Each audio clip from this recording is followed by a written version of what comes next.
seen what you did with Shedeur. And it was unacceptable. Yeah. See, my thing about Kevin Stefanski is this. No. Who has gotten better from the player's perspective that you can hang your hat on? Bro, players from what we've seen don't get better with Kevin Stefanski. You're inheriting something that's already great and ready to rock and roll. My question and issue is, how are you going to make them be the best version of themselves? Baker Mayfield was done dirty by Stefanski. A true leader would check in on his people. A true leader would make sure his dudes were okay if something happened. Why in the hell would the goddamn player text the coach after getting traded? What sense does that make? I love Joe. I love Joe to death. Absolutely not. You don't text and call no coach about, oh, thank you for everything. No. Stefanski would hang you out to dry if he could. You're only valuable to him if you can give him value now, if you can win him games now. That's why he's not there for development. That's why he's not there building up players. That's why he's not talking about player development. That's why he's not talking about his young players. He's only talking about and doing what gives him value now. More proof just came out that Kevin Stefanski wanted to play Dillon Gabriel and Bailey Zappe as the Browns' backup quarterback over Shedeur Sanders. And Cleveland media just confirmed the organization had to step in and force Stefanski to play Shedeur. This wasn't coaching. This was sabotage. And now Atlanta Falcons fans are about to experience the same disaster.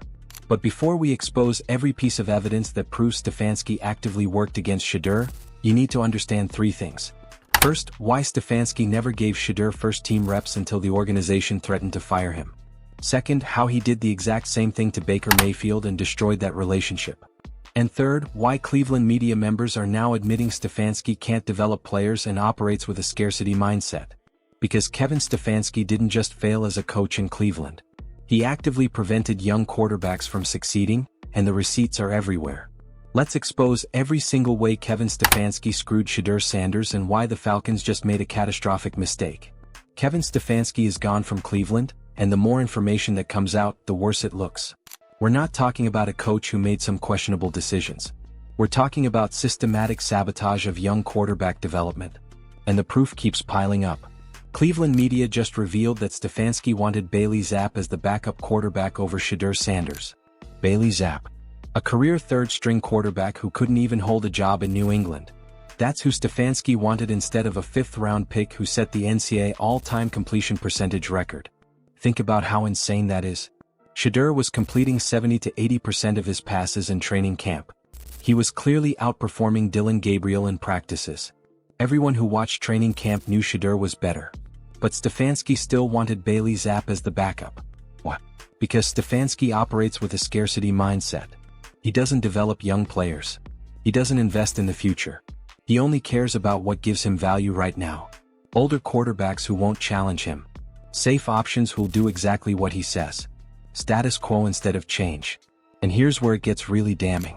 Multiple Cleveland media members have now confirmed that the organization had to intervene and force Stefanski to elevate Shedeur. It wasn't Stefanski's decision to make Shedeur the backup. It wasn't his choice to eventually start him. The front office came down and gave him a hard stop. Play Shedeur now or you're fired. That's not coaching. That's being forced to do your job by ownership because you refuse to do it yourself. And it gets worse.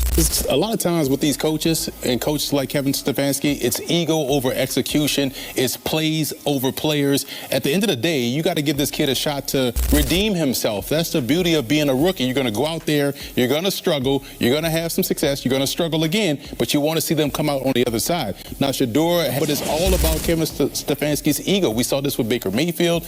Oh, it doesn't fit my system. Well, your system has to be about the players that are in it. And we've seen him do this because the offense was completely different when Dillon Gabriel was out there. It was a lot of, short, quick passes to get the ball out of his hands, spread the formation, which is great. That's what you're supposed to do for a guy that thrives in that situation. So I don't know why for Shedeur the offense changed. He kind of wanted to curate something around him. But at the end of the day, Shedeur recognized he had to play better. That game looked a lot like that UCLA game his first year in Colorado. But I blame Stefanski for how he's handled this whole situation because it doesn't look very coach of the year leadership like. The training camp situation was even more dysfunctional than anyone realized. And what happened to Shedeur during those practices proves Stefanski never wanted him to succeed. Shedeur wasn't getting first-team reps. He wasn't even getting second-team reps consistently. They had him practicing on a side field away from the main action. When he finally got reps in 11-on-11 drills, it would be an hour into practice. Just a few plays. Boom, boom, boom, and done. That's not player development. That's burying someone on the depth chart and hoping they go away. Meanwhile, Dillon Gabriel was getting all the first-team reps despite looking terrible in practice. Cleveland media covered this. Gabriel was struggling in OTAs. He was making bad decisions in training camp. His completion percentage was poor. He couldn't move the offense. But Stefanski kept forcing him into the starting role. What? Because he drafted Gabriel in the 3rd round and didn't want to admit he was wrong.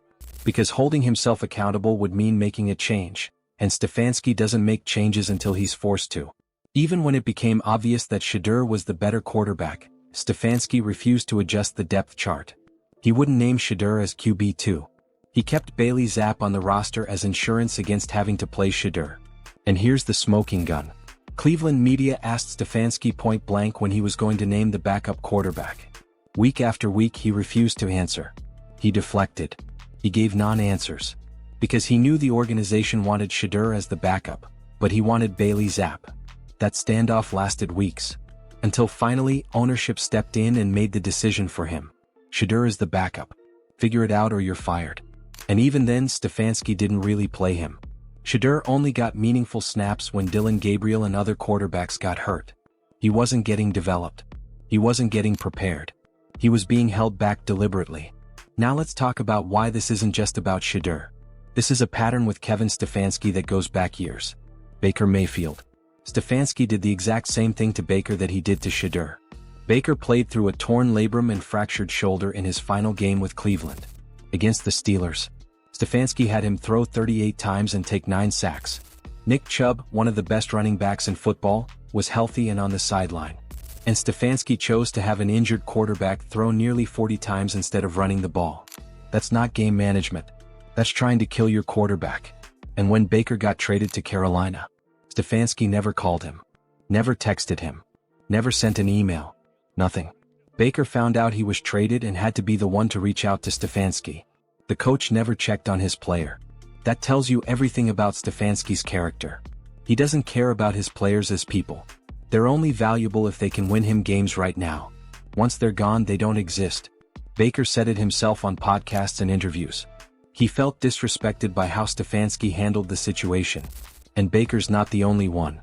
Multiple players have quietly expressed frustration with Stefanski's lack of communication and accountability. Here's what Cleveland media is now saying on record. Stefanski can't develop players. He only succeeds when he inherits talent that's already great. Stefon Diggs and Dalvin Cook in Minnesota. Myles Garrett in Cleveland. He rides elite talent but never elevates anyone. Who got better under Kevin Stefanski? Name one player who significantly improved their game because of his coaching. You can't. Because it didn't happen. Stefanski's offense in Minnesota was successful because he had 2 Pro Bowl level players in their prime. When those guys left or declined, the offense collapsed. He didn't develop replacements. He didn't adapt his system. He just failed. In Cleveland, the same thing happened. When he had talent, the offense was okay. When he had to develop young players or adjust to injuries, everything fell apart. Because Stefanski doesn't develop. He manages. And he only manages well when everything is already in place. Now think about what this means for Atlanta. The Falcons just hired a coach who can't develop quarterbacks, refuses to hold himself accountable, and only succeeds when he inherits elite talent. They have Bijan Robinson, Drake London, and Kyle Pitts. 3 talented offensive players. So maybe Stefanski looks okay for a year or 2 by leaning on them. But what happens when he has to develop Michael Penix or whoever becomes the quarterback? What happens when he needs to adjust his system or make difficult decisions? The train will come off the tracks. It's not a question of if, it's when. Atlanta Falcons fans are about to experience exactly what Cleveland Browns fans dealt with for years. Lack of accountability. Poor communication. Refusal to develop young talent. Ego over execution. Plays over players. And here's the really sad part. Some people on social media are defending Stefanski. Saying he wasn't that bad. Saying the Browns were wrong to fire him. These people either didn't watch the games or they're blinded by his Coach of the Year awards that he won while riding elite defensive talent. Stefanski won Coach of the Year twice. Both times it was because the Browns' defense was dominant. Myles Garrett was unblockable. The secondary was playing at an elite level. The offense was mediocre at best, but the defense carried them to wins. That's not great coaching. That's having great players and not screwing it up too badly. And even then, Stefanski still made terrible decisions. The fourth down calls, the clock management, the refusal to adjust when things weren't working. Cleveland media is finally telling the truth about what happened. One reporter said he firmly believes there were decisions made during Stefanski's tenure that Stefanski disagreed with and didn't make. That's code for ownership stepping in because Stefanski was about to make catastrophically bad choices. The Bailey Zappe situation is the perfect example. If ownership hadn't intervened, Zappe would have been the backup and probably started games when Dillon Gabriel struggled. Shedeur might have never played. All because Stefanski wanted to go with the safe, older option instead of developing the talented rookie. That's organizational malpractice. That's how you stay bad in the NFL. And that's exactly what Kevin Stefanski represents. Here's what's going to happen in Atlanta. Year 1 they'll probably be okay because Stefanski can lean on Robinson, London, and Pitts. He'll run a safe, conservative offense that doesn't take many risks. They might win 8 or 9 games and Falcons fans will say, see, the hire was fine. But year 2 or 3, when he has to develop a young quarterback or adapt to injuries or make difficult personnel decisions, the same problems that plagued him in Cleveland will surface in Atlanta. The lack of accountability, the refusal to adjust, the inability to develop young talent. And Falcons fans will be right where Browns fans were. Frustrated with a coach who seems competent on the surface but can't actually build something sustainable. The Browns made the right decision firing Stefanski. And they dodged a bullet by not letting him ruin Shedeur's development any further. Now Shedeur gets a fresh start with a coaching staff that actually wants him to succeed. Imagine what Shedeur does with a full offseason of first-team reps. With coaches who design plays around his strengths instead of forcing him into a system that doesn't fit. With offensive line coaches who actually teach technique instead of letting defenders run free. That's the opportunity Shedeur has now. And that's exactly what Kevin Stefanski would have prevented if he'd stayed in Cleveland. If you want to see Shedeur thrive under new coaching and prove that all the sabotage was the only thing holding him back, hit that subscribe button right now. Drop a comment and tell me what you think will happen to the Falcons under Stefanski. Will they succeed or crash and burn? I want to hear your predictions. This is Gridiron Insights and we'll see you in the next one.